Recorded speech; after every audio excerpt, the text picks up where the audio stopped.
delle norme comportamentali da applicare alla Scala dei Turchi di Realmonte, a proporre Legambiente Sicilia nell'ambito della campagna Risorse per Natura. L'associazione fa appello agli organi competenti affinché possano applicare queste regole già a partire dalla prossima stagione balneare.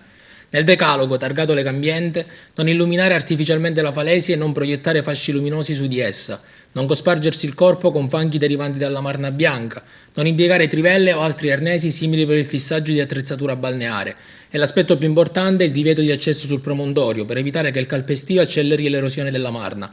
Questi sono solo alcuni dei 20 comandamenti raccomandati dall'Associazione Ambientalista ed in particolare da Daniele Gucciardo, presidente del Circolo Rabatta Agrigento.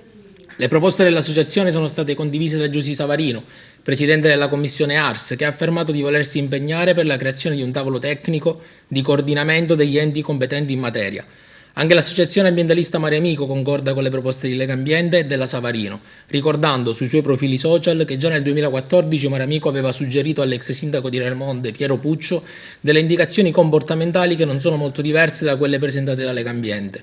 ma sottolinea come il problema principale riguardi non tanto il proporre un manifesto comportamentale, quanto farlo rispettare attraverso un servizio di guardiania almeno nelle ore di luce. La Scala dei Turchi è ormai off limits da diversi anni e nonostante gli interventi di messa in sicurezza continua ad essere oggetto di frane. Ma quel che più fa rabbia agli abitanti del luogo è che recentemente ha dovuto anche subire un atto vandalico. Sicuramente anche i cittadini sperano in maggiori controlli, in una veloce risoluzione dell'iter di messa in sicurezza e nel lieto fine della querela burocratica giudiziaria che la vede contesa tra privato e proprietario e comune di Realmonte.